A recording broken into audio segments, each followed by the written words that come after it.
under God, indivisible, with liberty and justice for all. Roll call. Mrs. Beckman? Mr. Pratt? Here. Mrs. Byrd? Here. Mr. Helms? Here. Dr. Marion? Here. Mr. George? Here. Mr. Christopher? Mrs. Powers? Here. The record will show that Mr. Christopher is absent. And that's excused. All right. All right. I need a motion to adopt the agenda. All right, Mr. Helms, second. Dr. Marion, all in favor say aye. Aye. Any opposed? All right, next up we have comments from the audience. We have two this evening. I'll remind you to please keep it 3 minutes or under. First up, we have Arnie AC on his Abe Dinoff.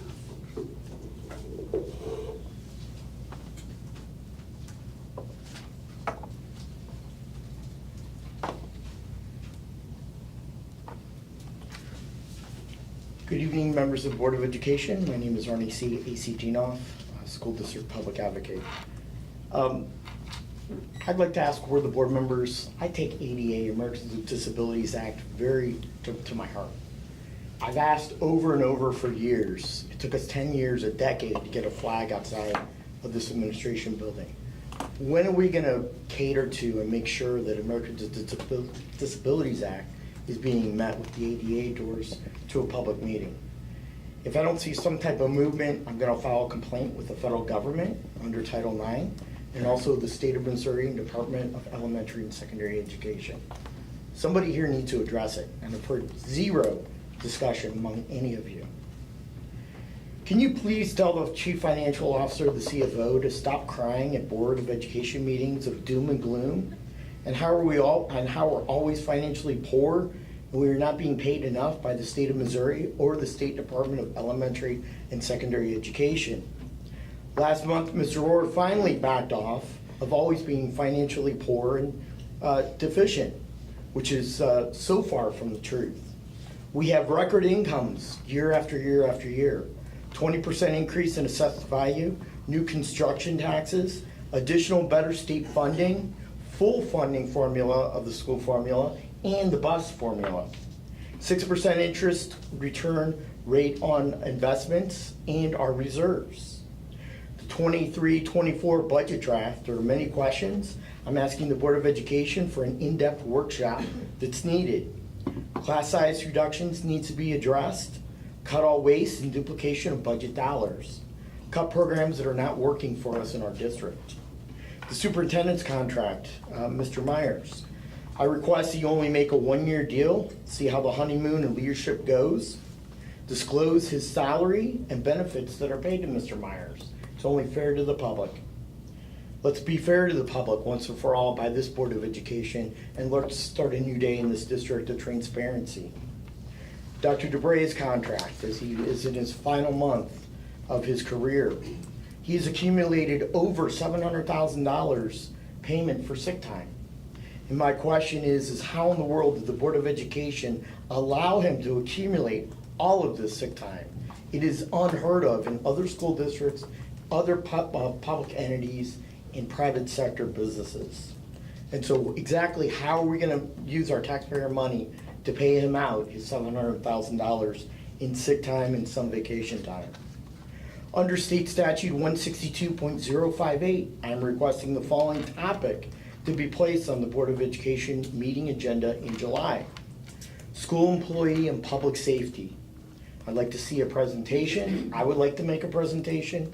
I'd like to see discussion among board members, and I'd like to see some action items to go into effect in August for the 2023-2024 school year. Thank you, Madam President. All right. Next we have Bill Faraday. Yes.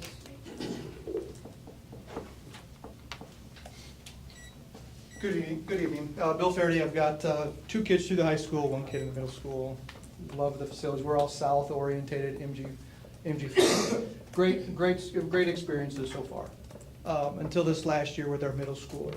So it seems there's a change in culture and environment, just not only in the teacher, not the teachers, but in just the kids that are coming through.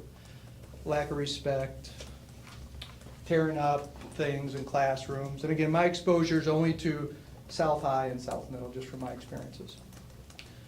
My youngest is going through the reading program. He's graduated reading program.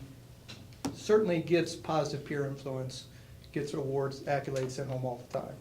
So he's doing what you would expect a kid to do, and he's getting awarded for it. But he is getting deterred by the distractions of a few, but that few is becoming many. So the instances of distractions as he comes home and tells us the stories are more and more as the school year went. So it just, there's an environment change. It's probably parent related and it's kids related, but I don't think our kids understand consequences for their actions, right? Especially if they get caught. I don't want to deter anybody from an education, right? That's we need to educate, but the environment needs to have some type of reaction to an action, right? So if our kids are doing bad things in the bathroom, vaping, smoking dope, getting in fights or whatever, then there needs to be a good consequence, and the parents need to be involved in that consequence, so that we can help mitigate behavior. Our school board and our teachers are there to teach, to educate. Behavior is up for our parents, and if we don't sync those two together, sometime we lose that aspect.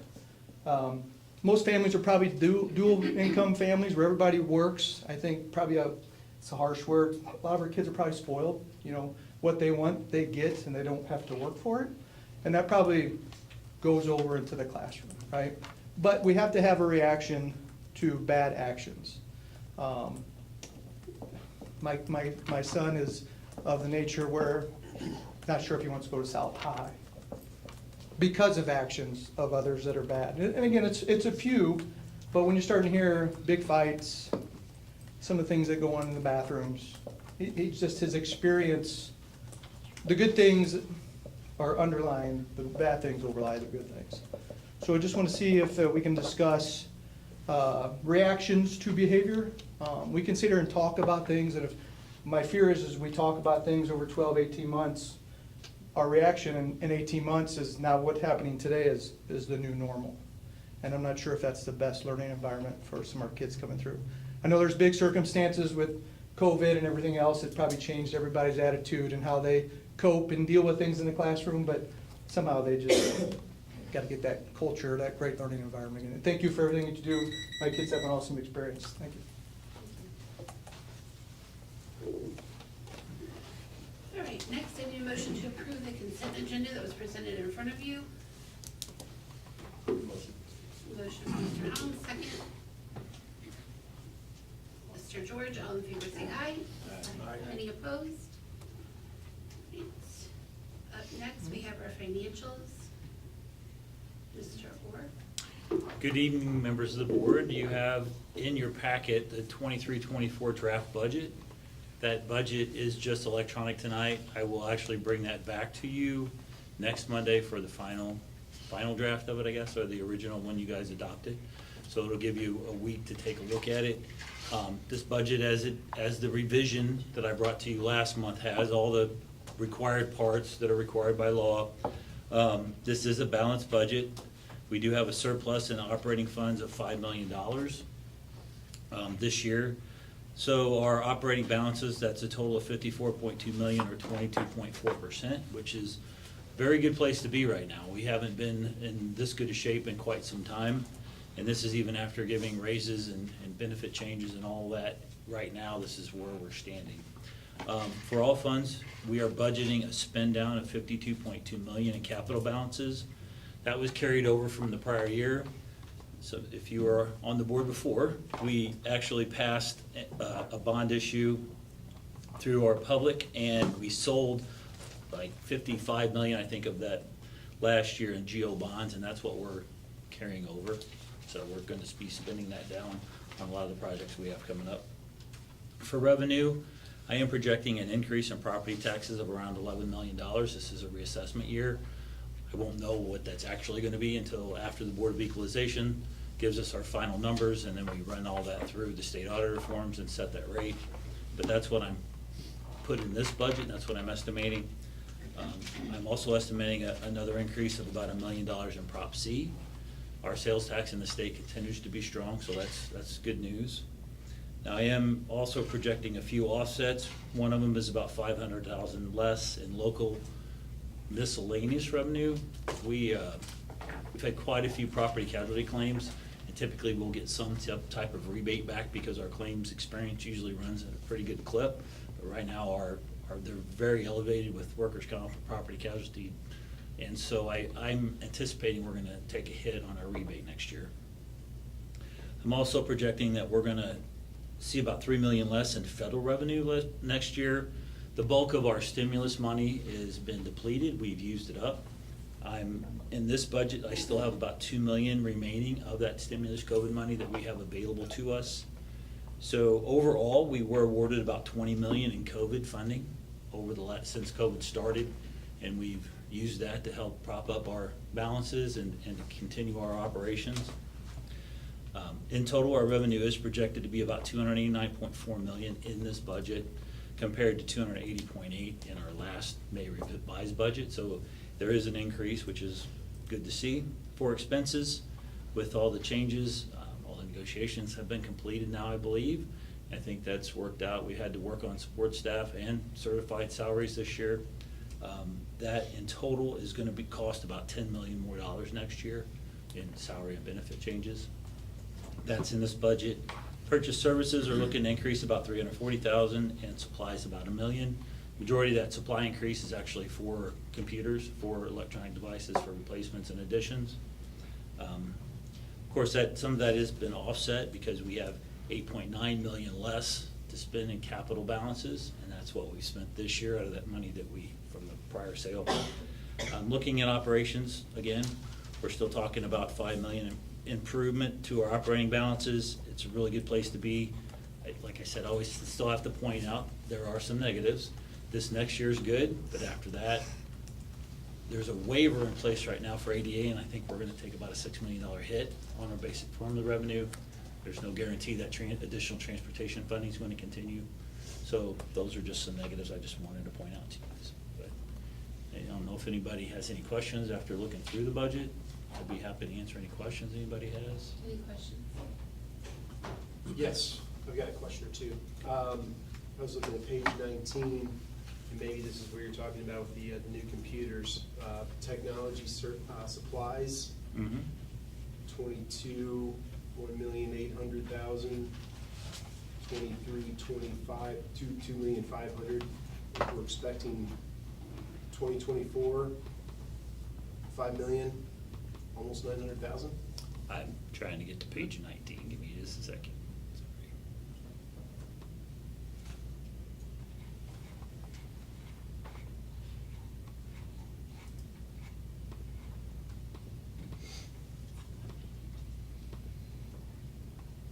Which line are you looking at? Detailed expenditures by object. So you're looking at technology supply, that line item? Yes. Yeah. It's going from 2.4 million up to almost 5.9. Yes, the majority of that is for computer devices. A large portion of it is. There's also a curriculum adoption, and that's part of what falls into there, some of the licensing for some of the softwares. Is that above and beyond what JP's going to be presenting later this evening on the Chromebooks? No. I'm presenting iPads. iPads. And the iPads are built into that too. It's an additional, was it 760? 760 iPads, so that's also included in that number. We've added iPads over the years. As the years have went on, we've added quite a few, and a lot of those operating systems are outdated. They're totally outside of any update whatsoever, and they're almost obsolete. So a lot of them, they're desperately in need to be updated, replaced. It's a big jump. It is. So a big reason for part of this jump is what we have been doing is we've been leasing these over a 4-year period.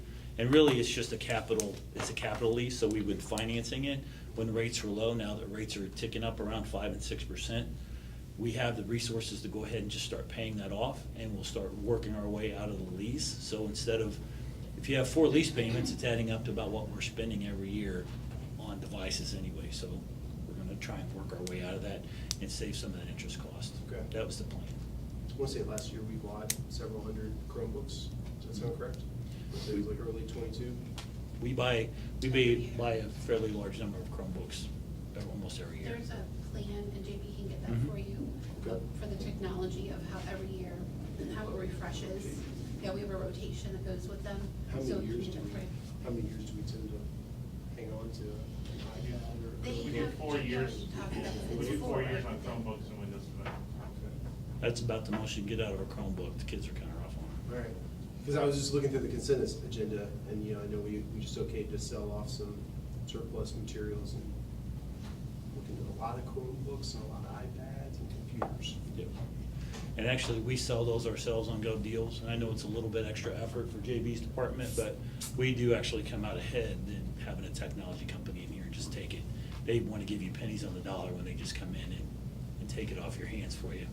And we Okay. use them as long as we can. Yeah. They get passed down to like elementary school, so the younger levels can start working on them and have more classroom sets, but it gets to a point that they're so slow, they don't even work for. That's fine. No, I I'd see like the to ask. expenditures almost double. So Yeah. I've No, got to they're ask good some questions. questions. The other thing too, when I was combing through the budget the best I could, I'm certainly not an expert, but, it seems like there's certainly a heightened awareness of safety and security.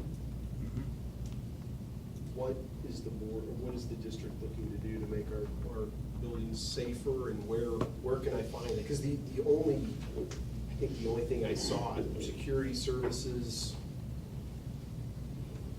Security services is for the most part that you see in the budget called out in here is for the security guards that roam the parking lots, and we have SROs, but the SROs they don't even fall under that line.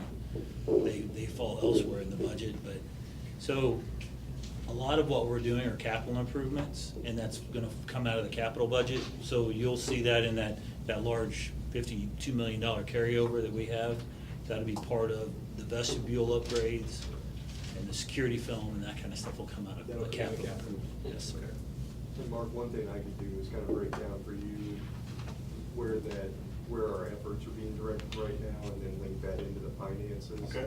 That is one thing, talking about board priorities for next year, one of the things we wanted to look at was a safety audit, and I think that would reflect some of that as well. Like, where are we obligating now, and where are some additional areas that we may need to put resources? That's one of the reasons that we want to get into that. To answer that question. Please, yeah, maybe I'll schedule a call with you. Yeah, that'd be great. Last but not least, I promise, does the district have money to get an ADA compliant door for the district? You'll have to ask Lisa I'm sure we can probably find money. I mean, it's something that we should get get in there, but- compliance in, and I know we have a gentleman in the audience who's been, asking for that for some time, and maybe it's something we should do. One point on that is, given the nature of when this building was constructed, we are in compliance with the code related to ADA, but it is Okay. something that we can explore and look at. I know we kicked it around last Yeah. month. Yeah. Any other questions?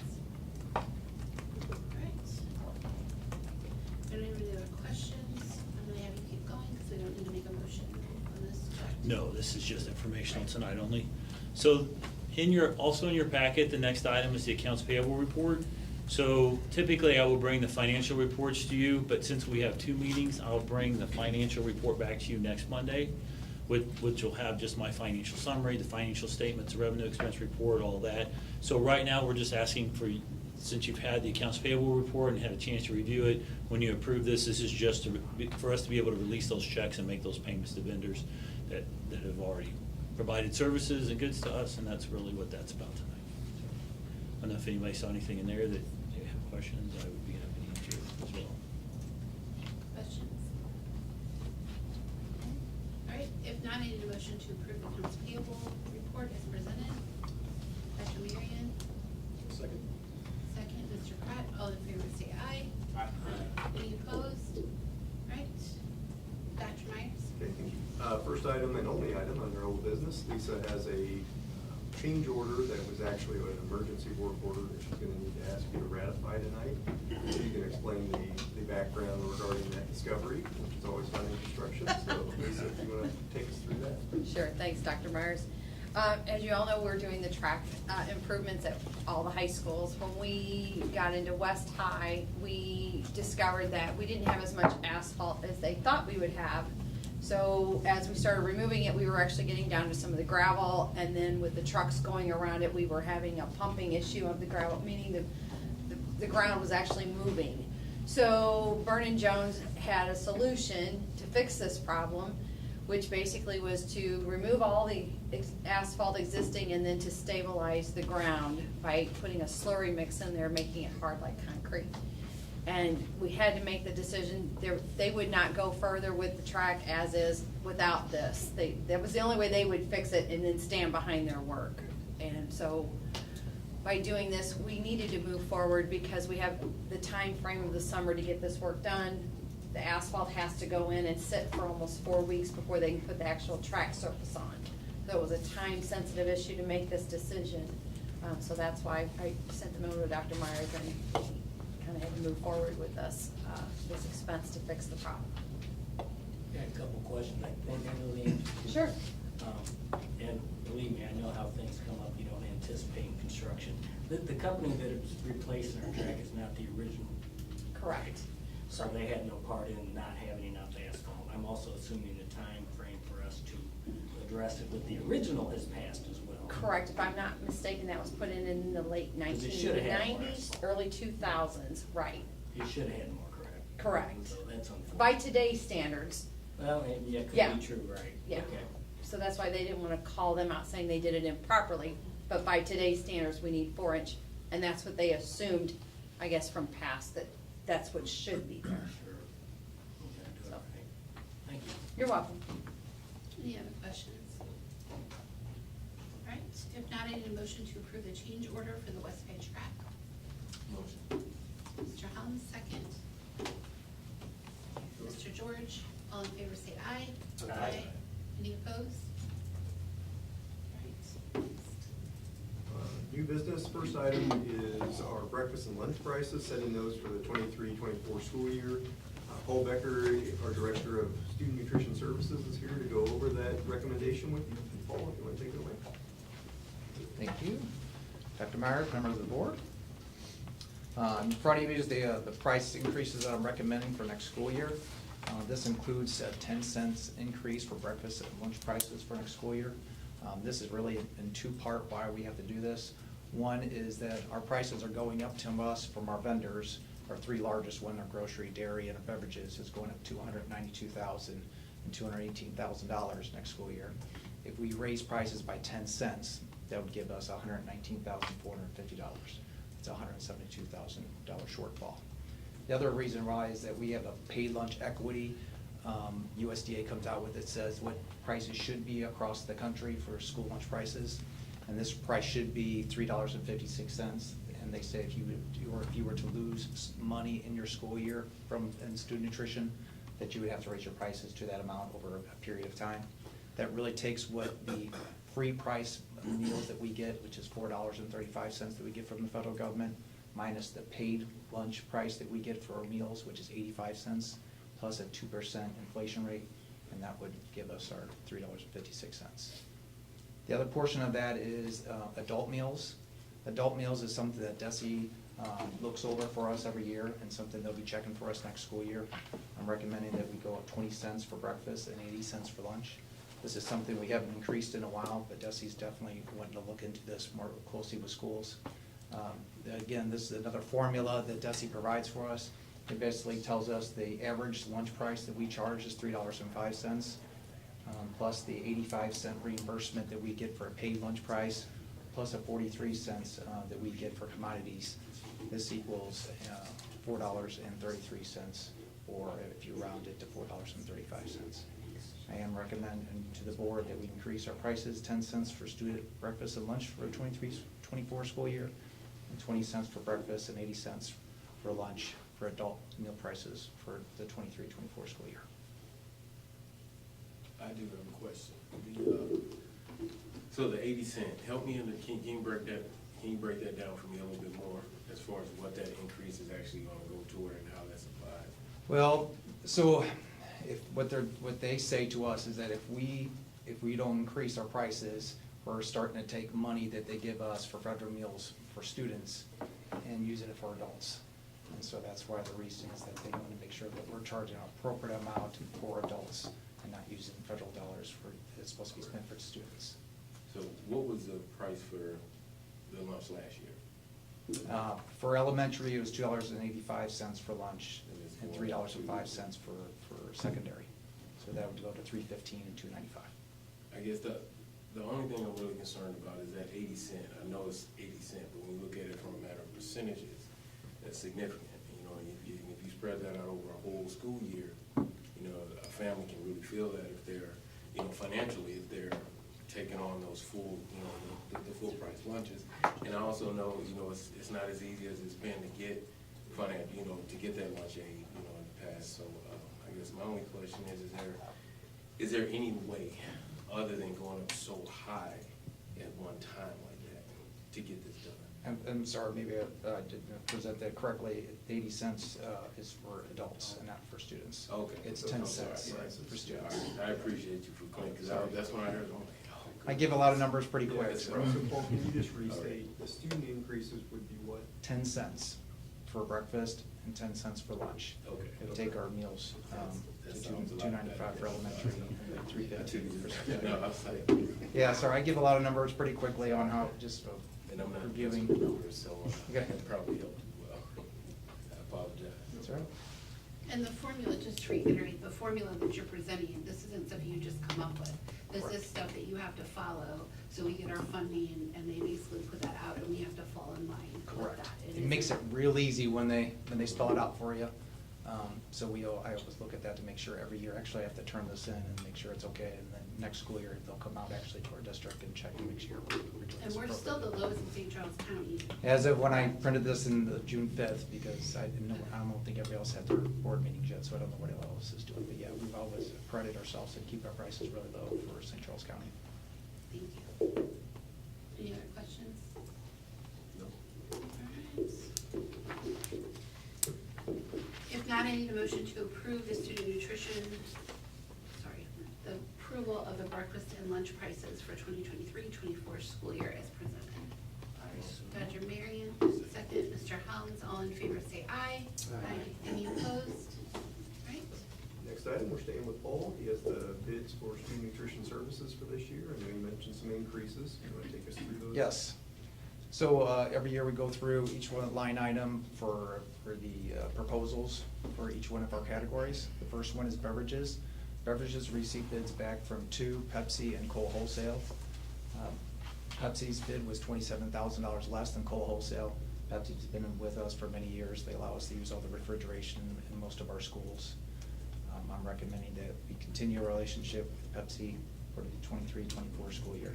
And that is a 21% price increase over last year. We're seeing massive increases for food and beverages, unfortunately. You want to do these individually as we go? In the past, we have. Yep. Yeah, we need to. I also just wanted to note, if you could talk about it for a second, there are big increases in this, but we're not having people, well, you're putting the bids out, but we're not having a lot of bids coming back. Could you talk about that for a second, just so everybody's aware of kind of what you're dealing with? Luckily, I'm getting at least two. In years past, grocery's only been one for a lot of years. But the margins are so low for schools because we just don't charge a lot for our meals. And so when we put out bids, many of the companies don't want to bid us, especially in a good economy. When the economy's bad, then they look for us as a safety net because then we feed a lot of meals and we're always there. But when the economy's going pretty good like this, not many people want to bid on our business. So it is difficult, and sometimes we have to beg for them to come to our district, especially like dairy, and it comes 5 days a week. So it has been a challenge. But keeping those open lines of communication and being a good vendor for them as well as them being for us, I think there's also keys to keeping relationships open. Thank you. Does anybody have any questions? Any other questions? I do have a question. Do they normally just do one-year contracts? Do they ever do multi-year contracts? Great question. So DESE only allows us to do one-year contract with multiple renewal options. So I put that in place for majority of our bids going up next year because that helps us them thinking that if they can keep our business for 3 to 5 years, they might continue their business with them. So for next school year, I have renewal options, and those will be based on the CPI index that they can only increase their prices by. So if we come to an agreement to be able to do that, then we can renew those bids for the next 5 years. And I did get that approved through DESI already before I wrote those bids. Okay, so is it possible the CPI index will go up another 21% next year? No, I do not see that, no. It would probably be in the range of 3 to 5. Okay. That's all I had. Great question. Anyone else?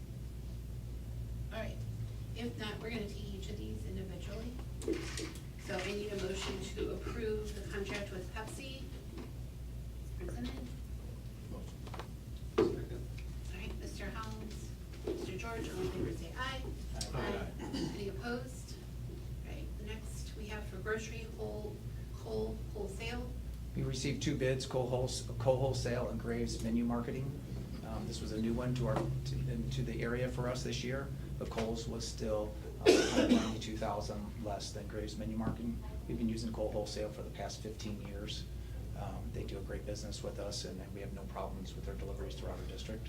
I'm recommending that we keep them for the 23-24 school year, even though prices did increase 14.8% for the following school year. Any questions? Did anybody underbid them? No. So you only got 2 bids? Correct. What was the name of the other company? Graves. Graves. You think, they're out of town? They're in the Jeff City, Columbia area, so it was right in between those two. But they actually part of a subsidiary of a larger company, and so I thought they would be, prices might be a little bit better, but I think they're trying to get a little bit of business here and there, and I think they're targeting us to try. Kohl's really wants our business. There's no doubt about it. I think they like that we've been a long time member with them, and we're pretty steady. We keep growing. How many vending and coffee shops and kitchens we keep adding on. Any questions? All right, if not, I need a motion to approve coal wholesale for our grocery. Motion. Mr. Helms, second. Dr. Marion, all in favor say aye. Aye. Any opposed? All right. Next is dairy. We received 2 bids, Prairie Farms and Coal Wholesale.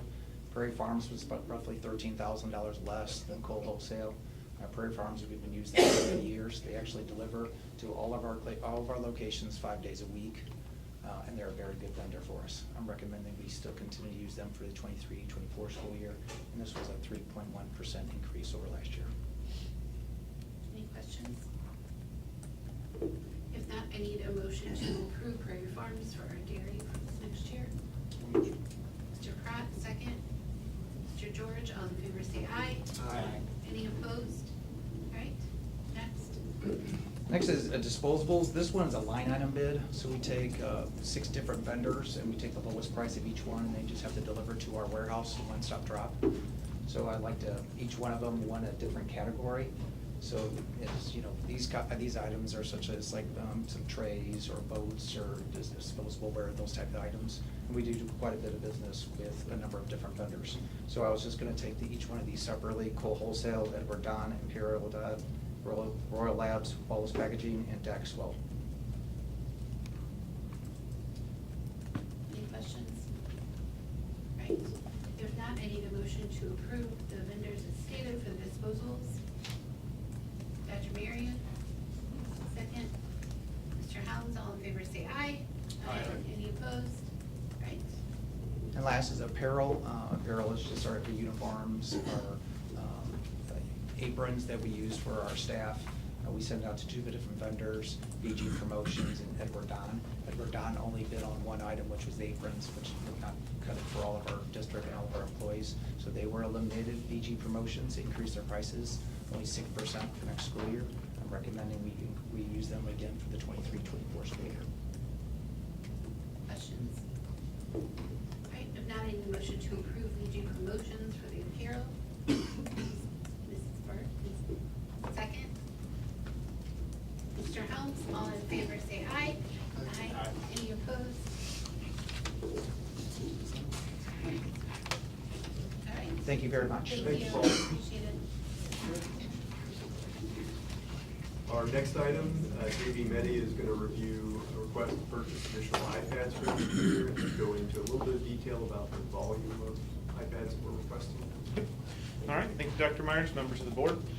This evening I bring to you our iPad refresh recommendation. This would traditionally happen back with our normal desktop Chromebook replacements. Because of some changes in the program this year, we needed to spend a little bit more time to identify some key areas. First, I want to talk a little bit about pricing. I do not have bids to present to you because Apple is a sole source provider of education discount iPads. We have worked with vendors in the past, and they've all been very clear that they will not provide us pricing for iPads because Apple has a SKU specific to education that gives us a 20% discount right off the top. So we purchased directly from Apple. We received those from them very quickly. We also have the ability to use their iCloud accounts for education, which provides all of our users with 200 gigs of iCloud storage. So it's kind of a unique situation when it comes to pricing for these. It's a very set price, which does make it easier for us. So a little bit about the areas that we're looking to replace this year. Middle school ELA teachers per curriculum, there is an application that they're going to be using, and they are asking for iPads to be used in those locations. That is something that was developed through the recent writing process for them. We have the elementary technology teachers and the program moving forward for them in order to be able to present in the classrooms. This provides them the ability to be mobile in the classroom and be more interactive with students as they walk around rather than always being at the front of the room. Also provides them the ability to walk up to a student and let them show up on the screen what they're drawing on the iPad. So a significant change in just the format of teaching that those iPads allow us to do. So that's what the impact and effect is there. We also have pretty much everything else on this list is geared towards replacing old equipment. We did a full review on all of our current iPads. Anything that I have showing in here besides the ones that I just pointed out are devices that are over 10 years old that need to be replaced. So we're talking about iPad 4th generation and older. Many of those still have those old 30-pin connectors, if any of you remember those. They've been around for a while, and we're still using some of those, but not very effectively. So it's time to replace those. Security updates would tell you that we need to replace them whether we want to or not. So with that being said, we have a total of 760 iPads that we're looking to replace this summer. That would be deployed and managed. We'll provide training to our teachers, make sure that those are used properly. For our students, our teachers will still receive some training, and then they'll be able to pass that on to the students to take advantage of it. So any questions that I can answer for you guys, I'd be happy.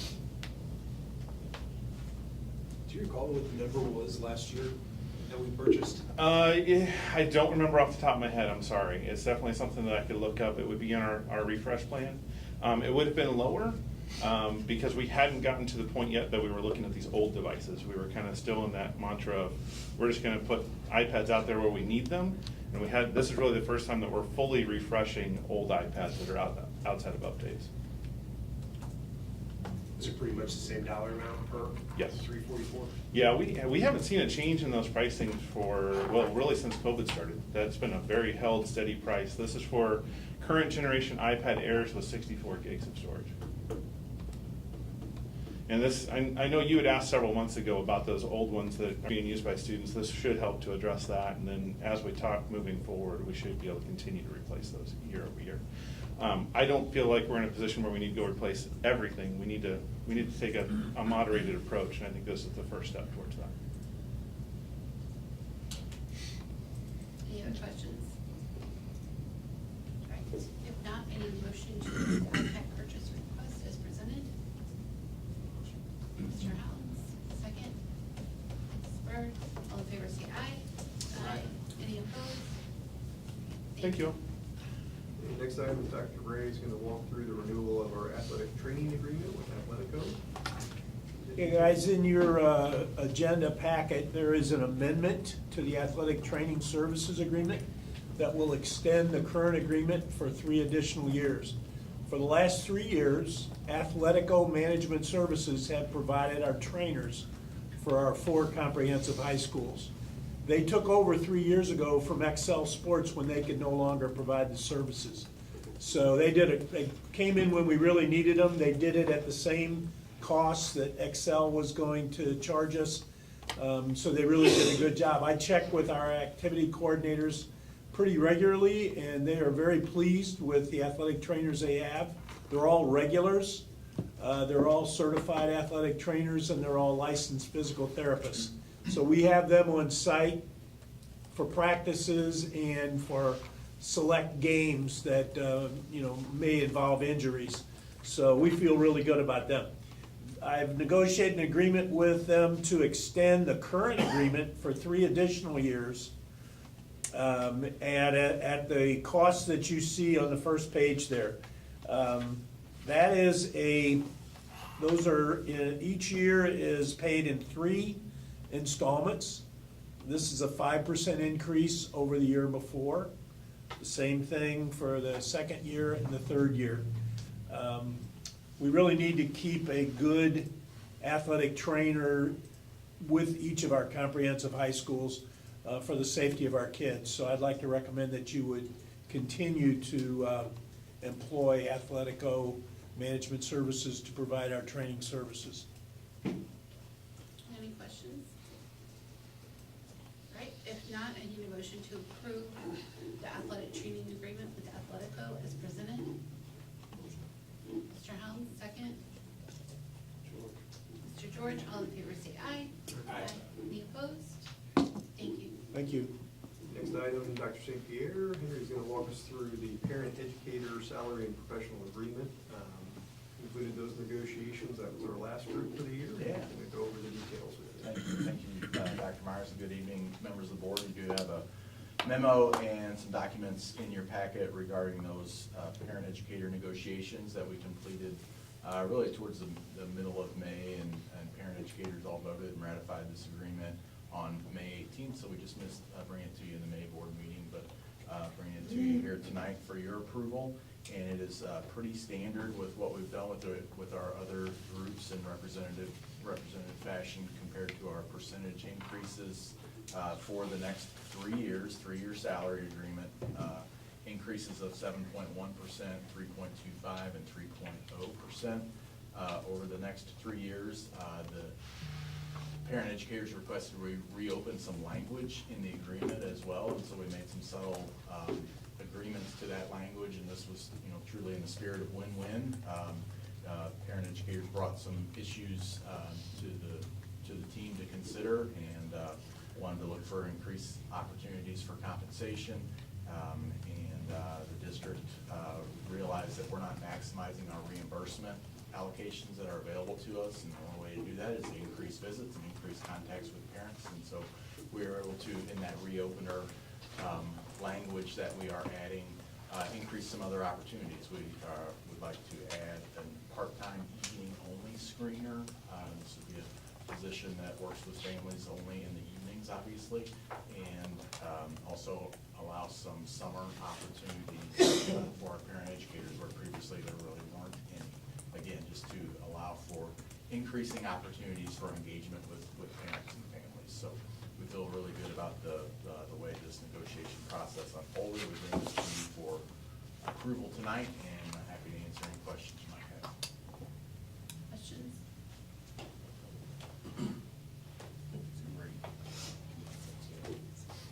All right, if not, I need a motion to approve the parent educator salary professional agreement as presented.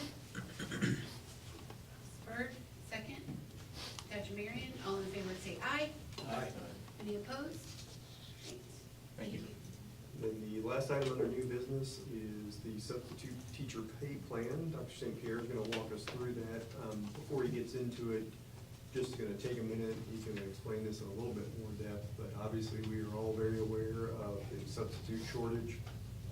This is an effort to look at where we can get competitive in our region, but also make some things available that may be a little unique to us. So without stealing any more of his thunder. Thanks again. Thanks, Dr. Myers. And yes, you do have a memo in your packet as well for me outlining recommendations for substitute teacher pay plan for next year. And as Dr. Myers said, this is a struggle. It's a struggle that's everybody's feeling in our area, in the state, and nationwide. It's a topic of conversation. And so what we've kind of outlined is county data for you in the chart that outlines what we believe to be the case for next year as far as the most accurate data as we can capture for substitute teacher pay, and then our current substitute teacher pay rate, which is presently $100 a day for those with a sub-cert and $110 a day if you have a DESE teaching certificate. Obviously, our minimum expectation is that everybody has a sub-certification in order to serve as a substitute teacher. So our recommendation is to kind of get rid of that delineation and increase the base rate, the daily substitute teacher rate, to $125 a day. We would propose getting rid of that demarcation, and anybody who's qualified to serve as a substitute teacher, whether you have a DESE teaching certification or not, is eligible for that flat rate of $125 a day. Long-term substitute teachers, recommend a couple of increases there. One, increasing the rate from $145 a day to $150 a day. Our previous practice had been a substitute is not eligible for that rate until day 21 in an assignment. So we might typically see this in coming from maternity leave or some other extenuating circumstance for a teacher. And really by that point in time, that substitute teacher is taking over the lesson planning, the grading, the contact with parents. They are really acting in the place, and truly in the place of that teacher. So they're doing a lot of work to keep that classroom moving as we would want them to do. So one, increasing that rate to 100 to 150 a day, but also scaling back that they're eligible for that, not on the 21st day, but on the 11th day, and then making that retroactive to day one, and we can handle that through our payroll department, because they, and again, are acting as the place of that full-time teacher. And then we have a category of what we call permanent building substitutes. We have attempted to employ 2 per building, and they are permanent. They are assigned to this building, to a building. We've had a hard time keeping them staffed, as with other positions as well. But we'd like to increase that rate to $150 a day, again, to be in effect on day 11, retroactive to the first day. But what we'd like to offer for this group of folks is access to Zoom Care, which is our healthcare clinic where we have a nurse practitioner and a doctor. You all have heard about that great program that we have available to our employees. That is typically only available to our benefit eligible employees, and substitute teachers are not benefit eligible. We feel like we can open up access to Zoom Care for this group and not overwhelm our system. We have enough of a history under our belt now with Zoom Care that we feel like we can take that on without overwhelming the system.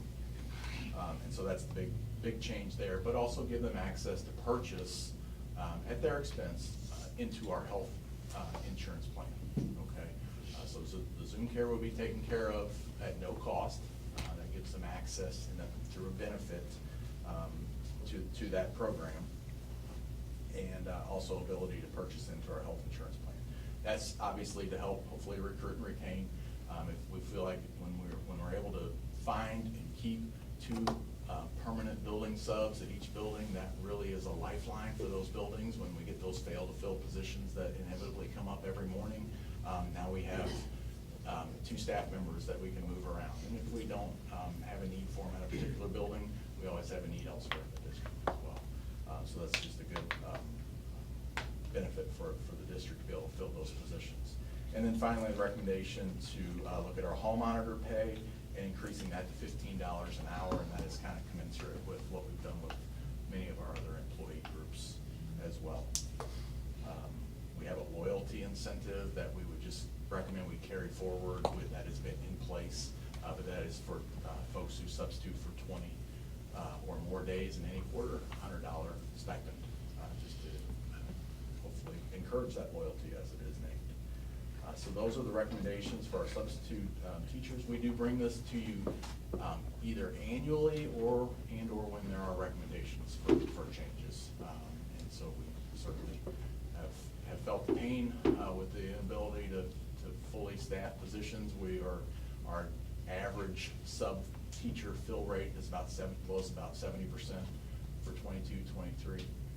And so when we don't have substitutes fill positions, we have to be creative and do other things. We do have some options at our disposal, but we certainly want to see that percentage go up. So that is the recommendation. I've worked with Mr. Orr certainly to make sure that fiscal impact is within the budget. did have a couple of questions. So as far as your, the Zoom Care and Healthcare, can you elaborate a little bit with that? Just because this is a new benefit to a new set of employees, and in case they're watching, some people don't really understand what the difference is between the two.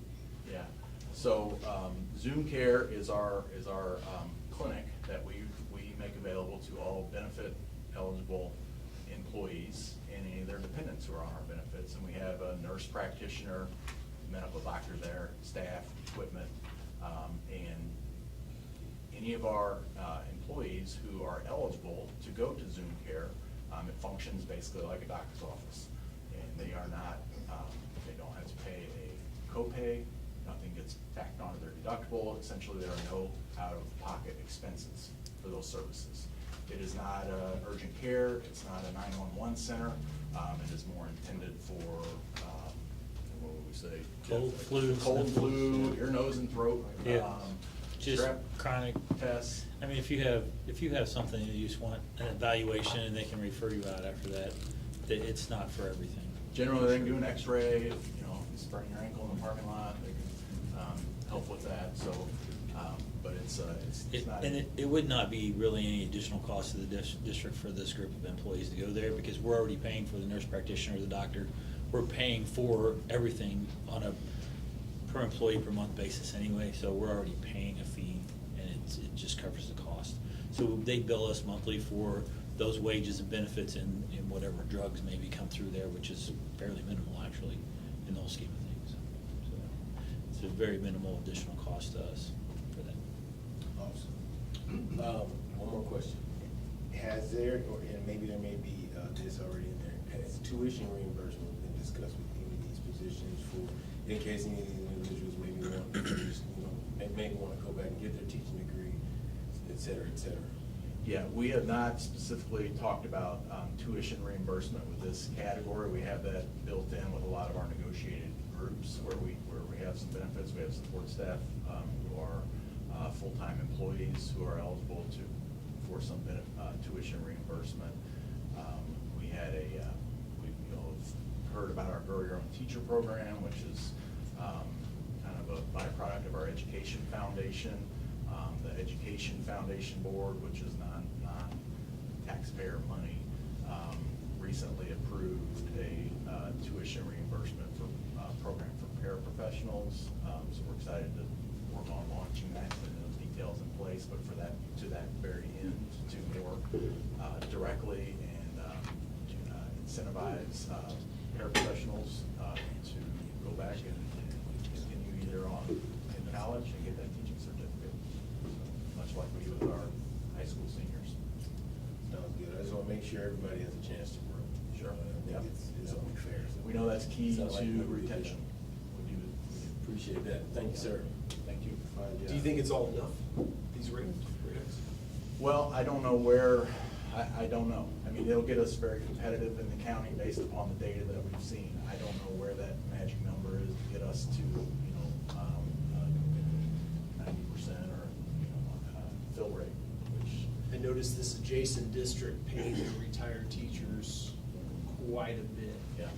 I mean, I guess that's for continuity, and do we see value in that? Is that something we've addressed? Could be. We have presently on 2023, we have about a little over 100 retirees who actively subbed for us, which, maybe makes up, ballpark here, real roughly 20 to 25% of our sub pool. So the question would be that could potentially, that would obviously add substantially to what we're paying to this program, and is that money better spent, spread evenly throughout the sub pool, or concentrated to our retirees? And that's The calculation you gotta take, obviously, is if you double, let's say, if we would do that, because, part of me is like, man, that sounds like a great idea, and it could be. Yeah. But it's really hard to know, because if you double, for example, you double what you pay retirees, if you make that 25% go to 50, Yeah. it's worth it. Yeah. But if you were just paying the 25% more, you've spent more and not solved any problem. So it's really hard to know. I think it's worth looking at. I'll be real interested to see those districts take numbers, because if it could substantially increase the number of retired teachers in sub, I think it'd be a great idea. But we would really have to see a bump in that to make it worthwhile.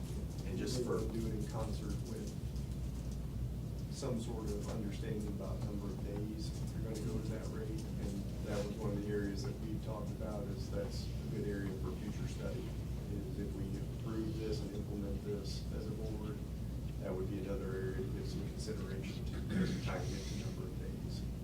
as far as like, in the other implication there is that impacts sick leave reimbursement payouts down the road, because we do have that woven into our current teacher agreement. So that's a down the road expense that would be added on there that we have to be mindful of. But just for frame of reference, we have on any given day anywhere between 100 and 200 certified absences. And that'll vary depending upon time of year, Monday, Friday, cold and flu season, all kinds of factors. But we're usually in that 100 to 200 range as far as number.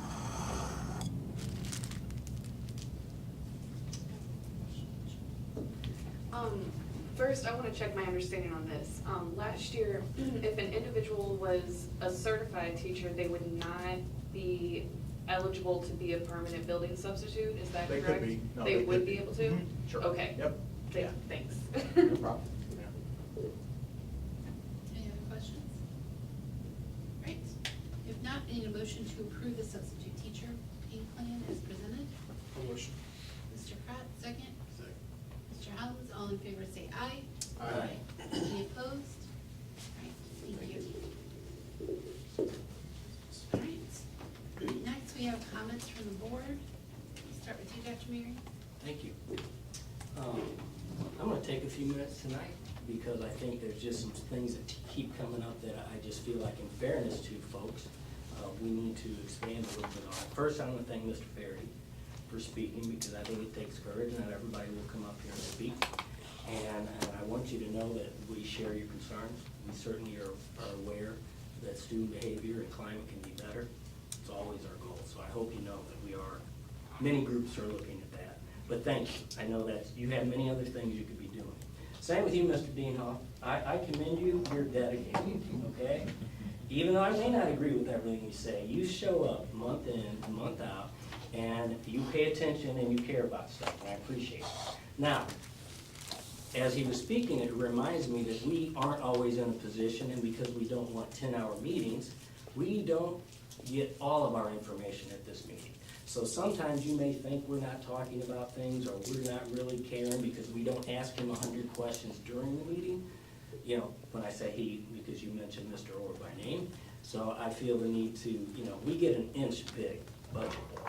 What we talk about here tonight is not the only information we get. We have ample opportunities to ask questions, because you just can't do everything in this one meeting. You have to do some preparation ahead of time.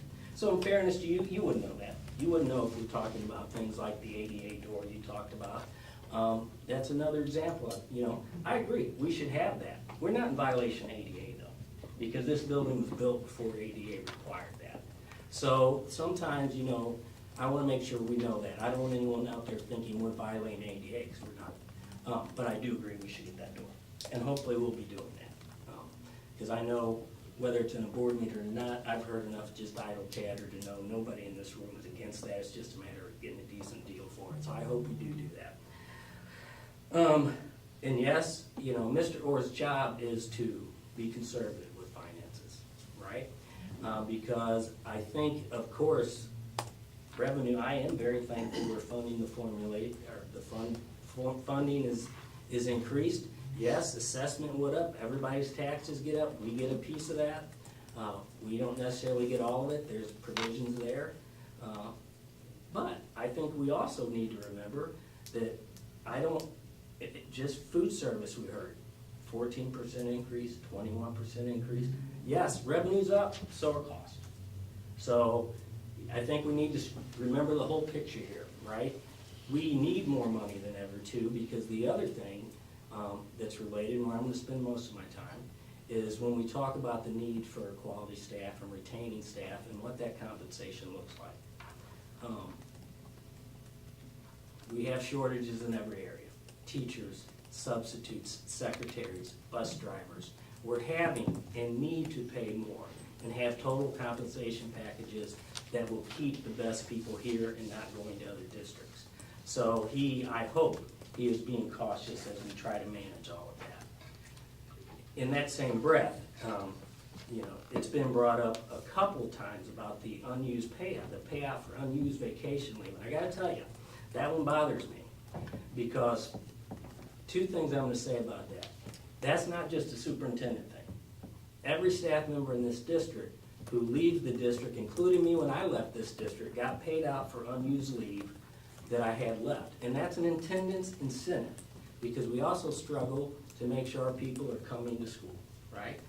Not only that, it's part of, like all benefits, it's part of your total compensation package, right? So when you get your salary, right, the salary, the benefits are also a part of your compensation package. What we do with unused leave is part of that. There have been people, for decades that's been the policy. Am I wrong about that? Right? This is not new. When I left in 2000, I got paid out. The difference is I worked here for 4 years. Would you like to know how many years Dr. DeBray's worked here? 41. That's unusual. So we shouldn't be holding that up as a negative. This man has earned it. He has been here. He has worked day in and day out and not taken vacation. He has every right to do it, just like every other employee that's left in this district. The only difference is his is a big number because he's been here 41 years and he's in a public figure. But there are literally, I don't know how many people every year that leave this district with checks for unused leave and sick. It's negotiated. It's part of their plan. I don't apologize for it. And I, for one, am not going to apologize that Dr. Bray gets that, because he's earned it and he had every right, like every other employee, to do it. He just worked a whole lot longer than most people do. So I wanted to get that off my chest, okay? That's probably enough.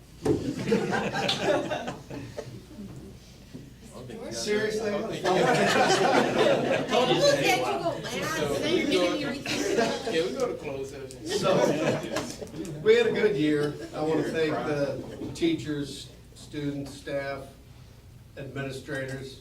Everybody did a stellar job and we got through it. I'm gonna keep it simple, because he said a lot of stuff that we're all thinking. Thank you. Mr. Pratt? Sure. I'd like to thank all the public for coming out tonight, sharing some of your concerns with us. To second Dr. Marion, we've been talking about, the discipline that we've had. We have good dress codes, they just need to be enforced. We've been discussing loosely the vaping, and there's been some talks I've asked, and it sounds like there's been some previous discussion on maybe starting to tread water into some of the vape sensors for the bathrooms. Maybe we could look into a pilot high school or middle school and see what those kind of costs look like. But, thank you for sharing your concerns. They're certainly the concerns of the board as well. Happy Father's Day to the fathers, and also, I don't know that we had a board meeting since the girls won state in soccer. Is that I right? don't think so. No, we haven't. South won state Yeah, 2 that's years in a row.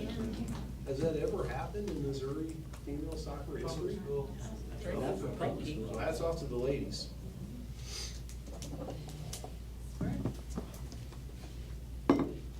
Again, I also want to thank you all for coming out and talking to us. I echo Dr. Marion and Mr. Pratt and a lot of their gratitude. I know that, you have a lot other things you could do, so thank you so much. We certainly share a lot of those same concerns.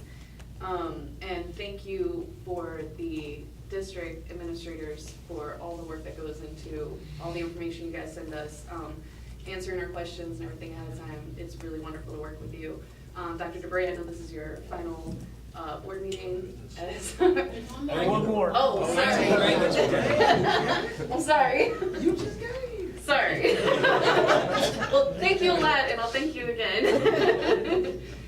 That's all. Stick my foot up on that.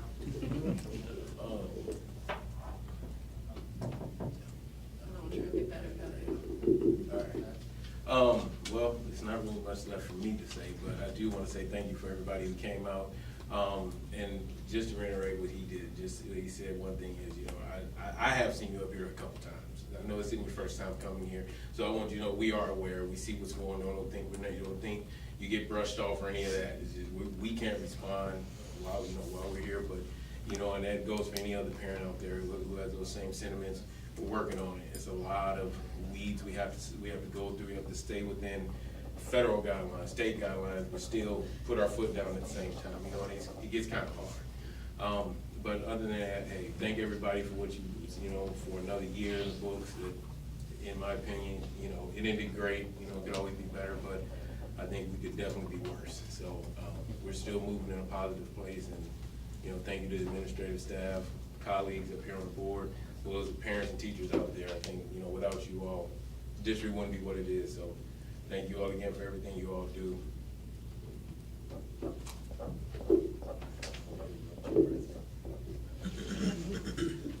Okay, I don't know what else much to say after Jeff, but I'm gonna come up with something. So a little bit on that too.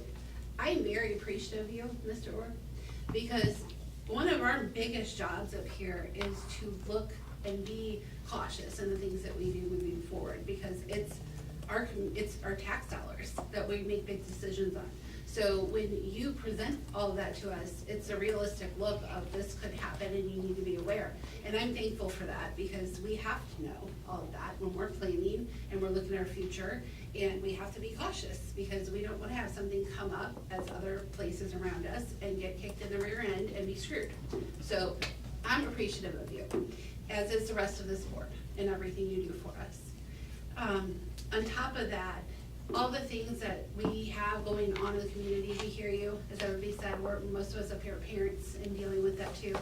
And it's a disappointment that I think all of us feel, and everybody sitting over here, teachers, everybody feels, because we all are like, come on guys, you know, like that's what I feel inside, like, you know, our kids are good and they can do better. And I think everything we have moving forward that we've all been working on and putting so much time into, all of that is intertwined of ways that we can help and make all of that happen.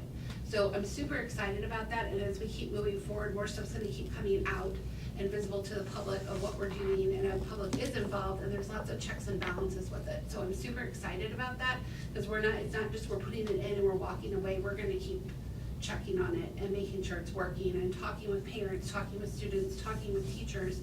So just hold on, because we know we're listening. So, but thank you all for coming out, we appreciate it. And with that, we're gonna move into the closed session, RMS 0213, where we do hiring, firing, promotion, personnel, and legal matters. So I need a motion to go into closed session. Mr. Helms, second. Mr. Pratt, all in favor say aye. Aye. And I need a roll call. Thank you. Mr. Pratt? Yes.